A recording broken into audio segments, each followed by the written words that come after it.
kita lanjutkan kajian kita bab birrul um, berbakti kepada ibu. Hadis yang ketiga, haddatsana Abu Asim an Bahz bin Hakim an abihi an jaddihi qult ya Rasulullah man abar qala ummuk qultu man abar qala ummuk qultu man abar qala ummuk qultu man abar qala abaka thumma al-aqrab fal-aqrab. Abu Asim berjalan kami dari Bahz bin Hakim, dari ayahnya, dari kakeknya. Qult, aku berkata. Siapa yang berkata ini? Abu Asim. Ya Rasulullah, wahai Rasulullah, siapa yang paling berhak untuk aku berbuat baik kepadanya? Qal ummak, ibumu. Qult, kemudian aku berkata kembali, aku bertanya kepada man, siapa lagi? Siapa lagi setelah ibu? Qala ummak, sebelah lagi ibumu. Qult, aku bertanya lagi, man abar, siapa lagi? Yang dimaksud siapa lagi setelah ibumu? Ummak, tapi disebut lagi ibumu. Qult, kemudian yang keempat kali dia bertanya, man abar, siapa yang harus saya dahulukan untuk berbakti? Qala abaka thumma al-aqrab fal-aqrab. Yang keempat baru disebutkan nama ayah. Kadang kita ini gitu. Kenapa kok itu disebut 3 kali? Tapi disitulah ternyata kalau tidak ada Siti Hawa, ya ada kita. Karena nggak mungkin akan lahir keturunan dari Adam dan Hasan, kan ya? Pasti dari Adam dan Hawa. Maksudnya laki-laki dengan perempuan ini menjadi penting bagi kita untuk menjadikan pembicaraan. Qala abaka thumma al-aqrab fal-aqrab. Jadi yang pertama adalah ibu, dan disebut 3 kali. Hati-hati dengan ibu maksudnya. Jangan sampai kita melalaikan ibu kita. Jangan sampai kita membuat ibu kita sakit gara-gara ucapan kita, sikap kita, pokoknya segala-galanya. Itu 3 kali disebutkan. Nah, di sini cuma 3 ibu. Di masjid kita Falak yang ikut kajian ini 3 ibu. Ummat, summa ummat, summa ummat, summa abad. Ibumu, kemudian ayahmu. Kemudian summa al-aqrab, yang lebih dekat lagi. Maksudnya kerabat dekat. Hadis yang keempat, haddatsana Sa'id bin Abi Maryam qala akhbarana Muhammad bin Ja'far bin Abi Kathir qala akhbarani Zaid bin Aslam an Allah bin Yasar an Ibn Abbas annahu atahu rajulun faqala. Berbicara kepada kami Sa'id bin Abi Maryam, berkata Sa'id bin Abi Maryam, akhbarana Muhammad bin Ja'far, memberitahukan kami Muhammad bin Ja'far ibni Abi Kathir. Qala, berkata, akhbarani Zaid bin Aslam, Zaid ibni Aslam, an Atha dari Atha bin Yasar, an Ibn Abbas dari Ibn Abbas, annahu atahu rajulun, datang kepadanya seorang laki-laki faqala. Lalu berkata, inni khatabtu imra'atan, aku meminang seorang perempuan. Fa'abat an tankihani, perempuan ini menolak untuk aku jadikan sebagai istriku. Wa khatabaha ghairi, dan datang seorang laki-laki lain selain aku. Fa'ahabbat an tankihahu, nah si perempuan ini senang untuk dinikahi sama laki-laki lain yang datang itu. Faghirtu 'alaiha, aku iri kepadanya. Faqataltuha, lalu aku membunuhnya. Fahal li min taubatin, ya Rasulullah, apakah aku masih diterima taubatnya? Jadi senang kepada perempuan, dia ingin meminangnya, tapi ditolaknya. Lalu datang laki-laki lain, meminangnya, diterimanya, dia senang dengan laki-laki itu. Maka Dia bunuh lalu dia membunuhnya dan bertanya kepada Rasulullah, ya Rasulullah, apakah taubatku masih diterima? Qala ummuka hayyah. Rasulullah SAW bersabda, ibu masih hidup kan? Qala la. Dan tidak, karena itu sudah meninggal. Qala tub ila Allah, bertaubatlah kepada Allah, wa taqarrab ilaihi mastata', dan mendekatkan diri kepada Allah sesuai dengan kemampuan. Padahal fasa'altu Ibn Abbas lima sa'altahu an hayati ummi. Dia datang kepada Ibn Abbas dan bertanya, kenapa Rasulullah bertanya tentang kehidupan ibu? Faqala inni la a'lamu 'amalan aqrabu ila Allah 'azza wa jalla min birril walidah. Masyaallah. Lalu dijawab, aku tidak mengetahui suatu amalan yang dekat kepada Allah Subhanahu wa taala daripada berbakti kepada ibu. Jadi dengan berbakti kita kepada ibu bisa jadi dosa besar kita yang punya Allah Subhanahu wa taala. Jadi banyak di antara kita melupakan ini. Kadang kita merasakan persoalan yang berat yang besar dan berkepanjangan persoalan ini. Ada seseorang yang memiliki masalah lama sekali. Pertanyaannya sederhana, ibu, bapak masih hidup? Masih. Apa yang sudah dilakukan untuk ibu? Baru nangis. Saya melalaikannya, saya jarang bertemu dengannya. Ketika dia meminta sesuatu, saya tidak memenuhinya. Maka barangnya kata Allah, jika masih ada ibu kita dan kita sudah melewati usia di atas 40 tahun, jangan kita sia-sia jika kita ingin anak kita berbakti kepada kita. Sebab apa? Di antara yang dosa yang langsung dibalas cash di dunia ini adalah dosa zina dan dosa durhaka kepada kedua orang tua. Jadi kita jangan main-main dengan dua dosa ini. Kita kalau zina itu apa biasanya? Rezekinya mampet. Kalau durhaka kepada orang tua, anak kita berbalik durhaka pula kepada kita. Maka ini pelajaran penting untuk kita semuanya. Bagi kita yang sudah usia sampai di angka 48, 50, kita bertanya, kenapa anak kita ini sombong? Kita tanya, kita balik ke belakang. Dulu kita sombong gak sama ayah kita? Kalau masih ada, segera minta penghapusan dosa.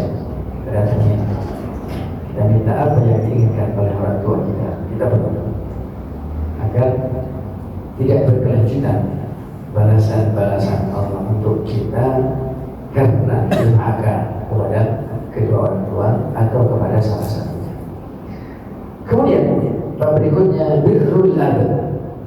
Hadis yang kelima, hadatsana Sulaiman bin Harb qala hadatsana Wahib bin Khalid an ibni Shubruma qala sami'tu Aba Zur'ah an Abi Hurairah qala qila ya Rasulullah man abar. Ya Rasulullah, siapa yang harus saya berbakti kepadanya? Qala ummak. Qala thumma man? Siapa lagi? Qala ummak. Qala thumma man? Qala ummak. Qala thumma man? Qala abak. 3 hadis kita baca masih dalam redaksi yang sama, ibumu, ibumu, ibumu, kemudian ayahmu. Rasa-rasanya tidak akan ada ayah kalau tidak ada ibu, betul kan? Begitu. Tidak akan ada ayah atau tidak akan ada seorang laki-laki kalau tidak ada ibu. Karena ibu ini mesin produksi yang produksi masa depan.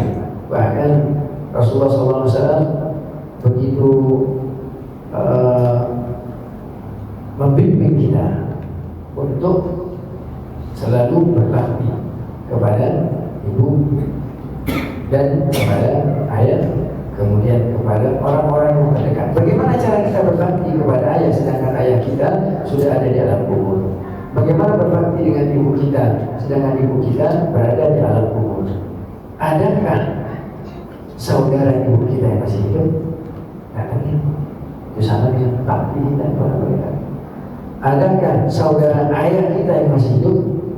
Katanya kalau kita tidak mendatanginya, berarti kita tidak mau menyambungkan tali silaturahim kita dengan ayah dan ibu kita yang sedang ada di alam kubur. Apakah sampai? Sampai. Nah, persoalannya adalah mau tidak kita menyambungkan tali silaturahim itu dengan saudara ayah dan saudara ibu kita, atau dengan anak-anak saudara ayah kita dengan anak-anak saudara ibu kita. Jika saudara dan ibu kita sudah meninggal, maka Allah Subhanahu wa taala ketika berkata, "Laisa al-birra an tuwallu wujuhakum qibala al-masyriq wal maghrib." Bukanlah kebaikan itu untuk menghadapkan wajahmu ke timur atau ke barat. Walakin al-birra man amana billah. Akan tapi kebaikan itu adalah man amana billahi wal yawmil akhir. وأقام الصلاة وآتى الزكاة, dan menafkahkan hartanya kepada siapa yang disebut lebih dahulu dalam ayat tersebut, kepada orang-orang terdekat, kepada famili terdekat, kemudian baru pada anak-anak yatim dan fakir miskin, seterusnya. Wal mufuna bi'ahdihim idza ahadu. Perintah Allah Subhanahu wa taala. Hadis yang ke-6, haddatsana Bishr bin Muhammad qala akhbarana Abdullah qala akhbarana Yahya bin Ayyub qala haddatsana Abu Zur'ah an Abi Hurairah ata rajulun Nabiy Allah, datang seseorang kepada Nabi Muhammad sallallahu alaihi wasallam, faqala ma ta'muruni, ya Rasulullah, apa yang engkau perintahkan kepadaku untuk aku lakukan? Qala, bersabda Rasulullah sallallahu alaihi wasallam, birra ummak, berbaktilah kepada ibu. Tsumma ada, kemudian datang lagi, kemudian bertanya pertanyaan yang sama, ya Rasulullah, kasih aku perintah, apa yang harus aku lakukan? Yang kedua Rasulullah, birra ummak, berbakti kepada ibu. Tsumma ada, yang ketiga kali datang lagi kepada Rasulullah, ma ta'muruni, apa yang akan engkau perintahkan kepada aku untuk aku lakukan? Yang ketiga Rasulullah bersabda, birra ummak, berbaktilah kepada ibu. Masya Allah. Kenapa Rasulullah memerintahkan 3 kali berbaktilah kepada ibu? Kata lagi, ada lagi yang lain Rasulullah, berbaktilah kepada ibu. Rasulullah, saya sudah berbakti kepada ibu saya. Ada lagi yang perlu saya lakukan? Berbaktilah 3 kali. Artinya tidak akan pernah menyamai apa yang kita baktikan kepada ayah dan ibu, tidak akan pernah menyamai apa yang sudah ibu rasakan dari mengandung kita, wahdan ala wahdan, dengan susah payah, wa fisaluhu fi amin, mengasuh kita, menyusui kita dalam 2 tahun ini. Jadi masa-masa sulit seorang ibu mengurus kita ini ketika hamil dan ketika menyusui, selama 2, kira-kira 1,5 tahun sampai 2 tahun.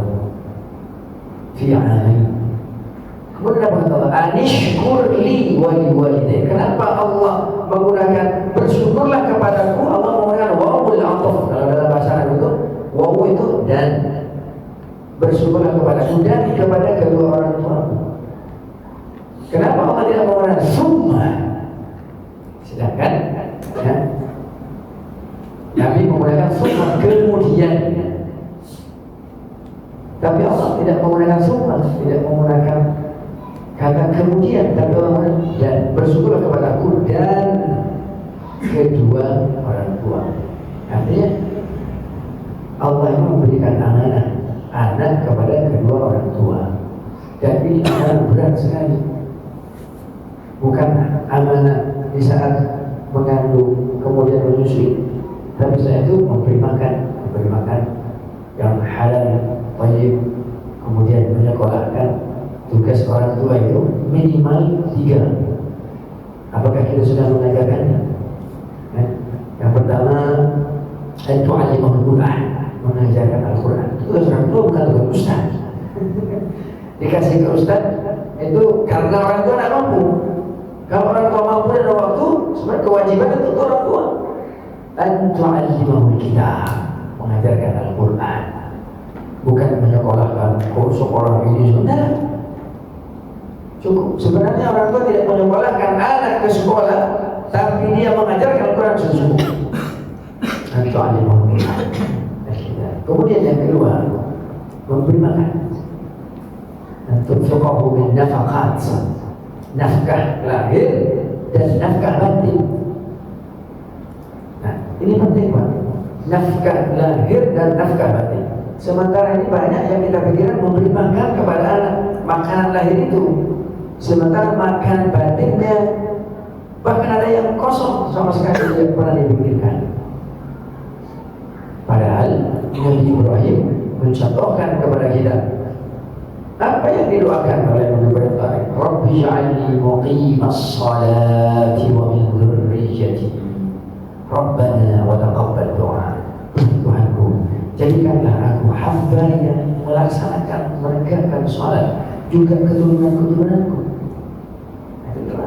Itu nafkah batin. Sementara kita kadang jarang mendoakan, ya Allah jagalah sholat anak hamba ya Allah. Kadang pun kita tak peduli mau sholat, gak mau sholat terserah, yang penting saya sudah nyekolahin gitu. Yang penting saya sudah kasih makan. Padahal contoh kita Nabi Ibrahim dan Nabi Muhammad SAW. Rabbi ja'alni muqimas salati wa min dzurriyyati Rabbana wa taqabbal du'a. Kemudian pada ayat berikutnya Rabbana ighfirli wa liwalidayya. Doa Tuhanku, ampunilah dosa-dosa dan dosa-dosa kedua orang tua, walil mu'minin, dan dosa-dosa orang-orang yang beriman kepada Allah. Artinya kita tidak egois Pak, hanya minta untuk diri kita dan pasangan kita dan anak-anak kita. Nabi Ibrahim mencontohkan mendoakan diri sendiri, kemudian kedua orang tua, anak-anak, dan orang-orang yang beriman. Walil mu'minina yawma yaqumul hisab. Sudahkah kita melakukan ini? Kadang dari segi kita yang mementingkan diri kita sendiri, Rabbi firli saja. Tidak tambah, tidak ditambah dengan wali-walidayya kan? Lupa kita mendoakan kedua orang tua kita. Padahal Nabi mendoakan Rabbi firli wali-walidayya walil mu'minin. Minta ampun untuk diri sendiri, minta ampun untuk kedua orang tua, minta ampun untuk orang-orang yang beriman, walil mu'minin. Jadi apa semuanya kita juga dapat. Kita juga dapat bagian dari doa-doa Nabi Ibrahim. Kita juga dapat bagian dari doa-doa Nabi Muhammad SAW. Kapan doa beliau banyak sekali. Doa-doa Nabi, doa-doa semua Nabi itu ada pada Nabi Muhammad. Karena diabadikan dalam Al-Quran, Nabi Muhammad SAW mengamalkannya. Maka Sayyidul Anbiya wal Mursalin Nabi Muhammad SAW beruntung kita menjadi umat Nabi Muhammad SAW. Tapi begitu ruginya kita bila kita mendapatkan berbagai macam warisan yang terkumpul ke dalam dua warisan Al-Quran dan Sunnah Rasulullah SAW, lalu kita enggan untuk mengalahkannya. Nah, ini penting pada nikmat Allah Subhanahu wa Ta'ala.